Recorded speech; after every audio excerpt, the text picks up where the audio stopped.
É verdade que existe uma teoria científica que diz que nosso planeta é um ser vivo? Essa foto do nosso planeta mudou o nosso planeta. Em primeiro plano, a gente vê a superfície da Lua, totalmente inóspita, seca, sem vida. Mas no horizonte, lá está ela, um pálido ponto azul solitário na escuridão cósmica. Todas as vaidades humanas vão por água abaixo quando a gente olha para essa distante imagem do nosso mundo, minúsculo. Olhar para essa imagem é como se olhar no espelho, só que numa escala cósmica. O que faz da Terra um lugar tão especial é que ela é, pelo menos até agora, o único mundo conhecido que abriga a vida.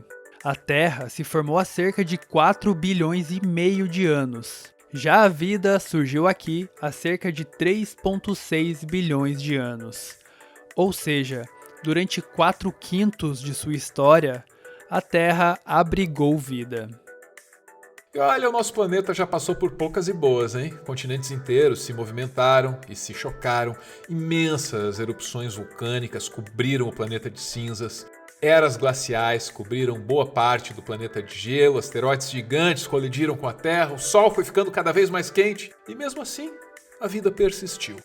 Diversos cientistas começaram a se perguntar como a Terra conseguiu abrigar vida por tanto tempo assim. E um deles chegou à conclusão que a Terra ainda abriga vida porque ela mesma se tornou um ser vivo.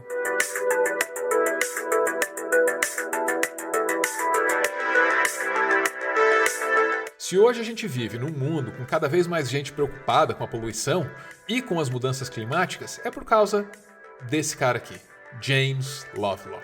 Nos anos de 1950, Lovelock inventou um dispositivo capaz de detectar compostos químicos, especialmente aqueles sintéticos, mesmo que eles estejam em baixíssimas concentrações. Para você ter uma ideia, o dispositivo conseguia detectar a presença de 1 ml de agrotóxico diluído em 1 milhão de litros de água.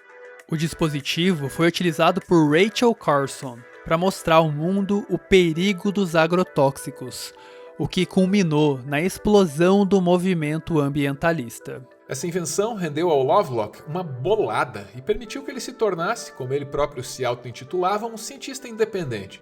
Isso quer dizer que o Lovelock ele continuou trabalhando com ciência, só que por conta própria, sem estar ligado às burocracias e às limitações impostas por universidades ou institutos de pesquisa. Nos anos de 1960, Lovelock foi convidado para ser consultor da NASA. Na época, a NASA estava em busca de sinais de vida em Vênus e em Marte, e o conhecimento de Lovelock sobre química atmosférica seria bastante útil. Foi olhando para as reações químicas que acontecem lá fora, em outros planetas, que o Lovelock teve um insight sobre a química que acontece aqui na Terra.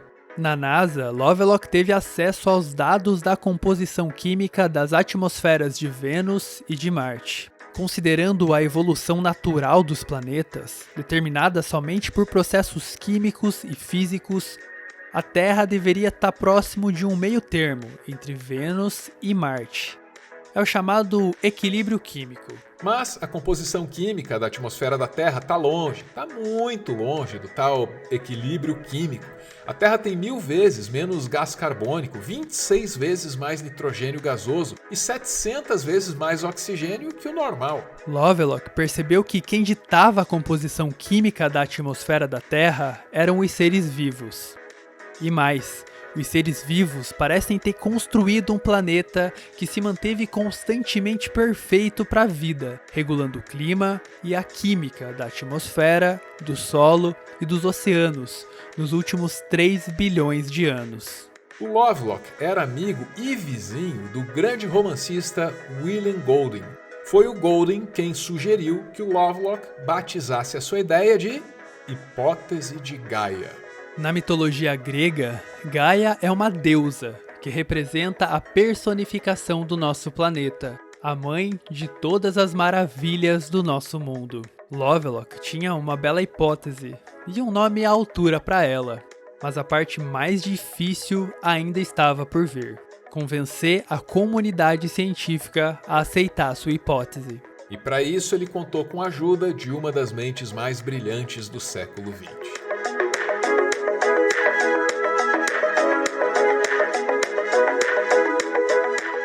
Lovelock sabia que sua hipótese era, no mínimo, excêntrica. Ele então começou a juntar dados que apoiavam, mesmo que indiretamente, a sua hipótese. E para isso ele contou com a ajuda da bióloga Lynn Margulis, uma das principais autoridades quando se fala em evolução de células e micro-organismos. Foi Lynn quem mostrou para o mundo a importância dos micro-organismos para a evolução da vida na Terra. Por exemplo, foi a Lynn quem descobriu que as mitocôndrias que produzem energia para as nossas células não passam de bactérias que foram engolidas e mal digeridas por outras bactérias, mas isso há bilhões e bilhões de anos atrás. Lynn percebeu que suas hipóteses se encaixavam perfeitamente nas lacunas da hipótese de Gaia. Os micro-organismos não foram importantes só para a evolução da vida na Terra, mas também para a evolução da própria Terra. A Lynn e o Lovelock, eles usavam frequentemente 3 exemplos de como a vida tomou o controle da química e a temperatura da Terra. O cerne da hipótese de Gaia são os mecanismos de feedback negativo, que regulam a temperatura e a química do nosso planeta. Por exemplo, quando a vida surgiu há 3,6 bilhões de anos, o Sol era 25% menos luminoso. Quem manteve o planeta aquecido foram as bactérias metanogênicas, que produzem metano, um potente gás de efeito estufa. Sem elas, talvez nosso planeta fosse frio demais para a sobrevivência dos primeiros seres vivos. Um outro exemplo muito interessante é a interação entre as microalgas e as nuvens. Quando o planeta esquenta, os oceanos também esquentam, e isso favorece a reprodução de microalgas. Essas microalgas liberam uma substância chamada de sulfeto de dimetila, que é responsável por aquele cheiro característico do mar. Na atmosfera, o sulfeto de dimetila é convertido em outra substância que favorece o acúmulo e condensação de gotas de água, formando as nuvens. Com mais nuvens, mais radiação solar é refletida para fora da Terra, diminuindo a temperatura do planeta. Aí o planeta e os oceanos resfriam, e isso diminui o número de microalgas. Com isso, menos sulfeto de dimetila é liberado na atmosfera, e menos nuvens são formadas, fazendo o planeta esquentar de novo. É através desse ciclo de esquenta, esfria, que as algas ajudam a manter a temperatura do nosso planeta mais ou menos estável. Nem tão quente como Vênus, nem tão fria quanto Marte. Aliás, atualmente, o Sol está mais quente do que quando a vida surgiu. Por isso, Lovelock e Lynn também destacavam a importância das florestas tropicais, como a Amazônia, que absorvem gás carbônico e reduzem o efeito estufa, mantendo o nosso planeta resfriado.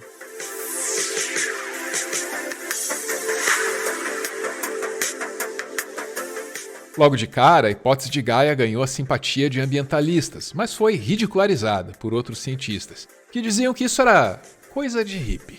Geólogos diziam que Gaia não era necessária para explicar a química da Terra. Tudo poderia ser explicado pela química e pela física, sem essa de misturar a biologia. Mas o maior dos problemas era com os biólogos, especialmente com os biólogos evolutivos, tipo Richard Dawkins. Enquanto Lovelock e Lynn trabalhavam na hipótese de Gaia, Dawkins trabalhava para popularizar a ideia de que a unidade de seleção natural são os genes. Para o Dawkins, nós, seres vivos, não passamos de máquinas usadas por genes egoístas para competir por recursos e criar cópias de si mesmos. Para Dawkins e outros biólogos evolutivos, era ridículo pensar que a competição entre seres vivos egoístas estava por trás do equilíbrio químico e térmico da Terra. Para biólogos, a hipótese de Gaia não estava só errada, ela era, acima de tudo, anticientífica, porque é contra a teoria de evolução, do Darwin. Essa rejeição de biólogos empurrou Lovelock e Gaia para a beira do ostracismo. Lovelock e outros cientistas que ousaram mencionar Gaia num estudo científico tiveram seus artigos prontamente rejeitados por grandes revistas científicas. O Lovelock e a Lynn cogitaram abandonar a hipótese e admitir que Gaia estava errada. Mas com o tempo, ambos perceberam que Gaia fazia total sentido, à luz da teoria da evolução.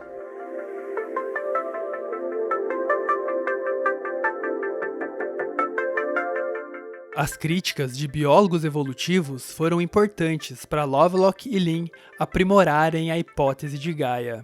Primeiro, eles deram um passo atrás nessa ideia de a Terra ser um negócio literalmente vivo. Não há nenhuma evidência de que a Terra se reproduza, forme populações e evolua por seleção natural. E também não há indícios de que ela possua algo similar a um DNA. Mas a analogia é bastante útil para a gente entender como Gaia funciona. A Terra como um ser vivo é uma analogia para a ideia de que seres vivos, atmosfera, oceanos e solo podem ser vistos como uma coisa só, que há 3 bilhões de anos vem regulando o clima do nosso planeta, mantendo o mundo habitável desde então. Mas o grande salto de credibilidade veio nos anos 80, quando Lovelock começou a construir modelos matemáticos e computacionais para demonstrar como a hipótese de Gaia e a teoria da evolução eram totalmente compatíveis. O mais famoso dos experimentos foi batizado de Mundo das Margaridas. Nesse experimento, Lovelock criou um modelo matemático que representava um mundo fictício povoado por 2 espécies de margaridas, uma mais escura e uma mais clara. Esse mundo fictício criado no computador era iluminado por um sol que, tal como o nosso sol, estava ficando cada vez mais quente e luminoso. No início, o mundo era frio demais para as margaridas claras. Com o sol menos luminoso, quem se davam bem eram as margaridas mais escuras, que absorviam mais energia e ao mesmo tempo mantinham a superfície do planeta mais quente. À medida que o Sol ia ficando mais luminoso e o planeta mais quente, as margaridas mais claras tomavam o lugar das mais escuras, refletindo mais energia e resfriando o planeta. Com o passar do tempo, outros cientistas foram criando modelos mais complexos, e todos eles chegaram à mesma conclusão. A hipótese de Gaia é compatível com a teoria da evolução. Modelos mais recentes mostram que pode haver um tipo de seleção natural a nível de ecossistemas. Um ecossistema instável e incapaz de se autorregular logo se desfaz e desaparece, mas um ecossistema estável e capaz de se autorregular persiste e ainda vai ficando cada vez melhor em se autorregular, tomando o lugar de ecossistemas instáveis que desaparecem. É assim que Gaia mantém um planeta habitável. Quando aquelas espécies que melhoram as condições do nosso planeta se reproduzem, elas deixam o mundo melhor para os seus descendentes. Já aquelas espécies que pioram e desestabilizam o ambiente, deixando o mundo pior para os seus descendentes, acabam fadadas à extinção. No começo, a hipótese de Gaia foi proposta para a gente entender o passado do nosso planeta. E hoje, ela parece ser indispensável para que a gente possa entender o futuro.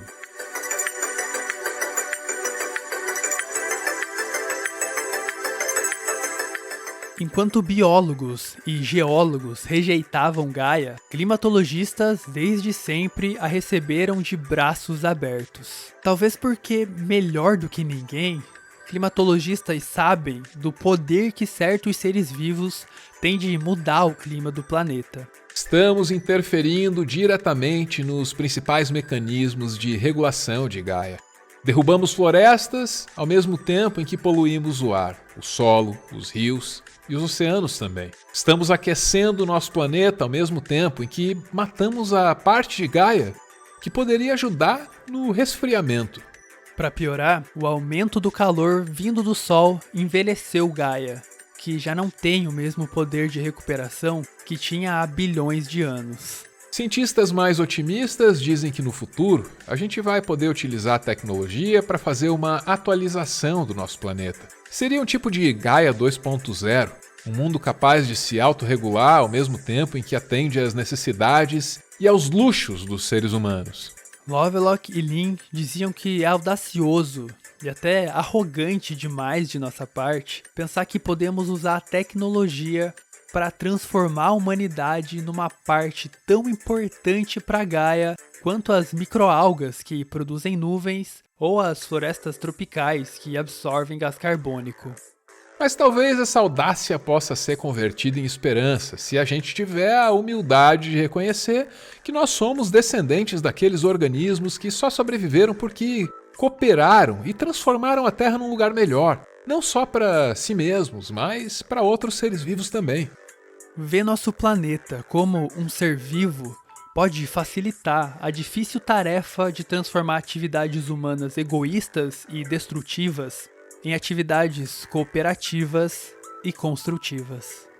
Não há outra opção. Ao se olhar no espelho, Gaia nos mostra que não há indícios de que vai chegar ajuda de outro lugar para nos salvar de nós mesmos.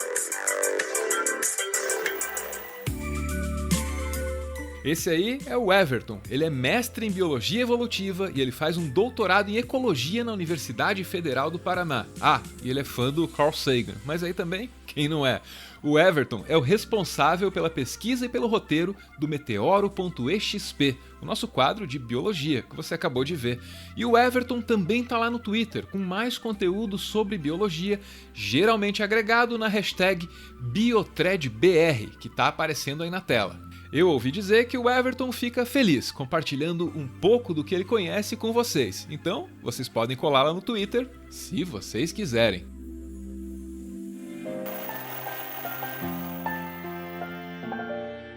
O Meteoro é mantido graças a uma campanha de financiamento coletivo. Quem participa aparece aqui no finalzinho para receber o nosso agradecimento.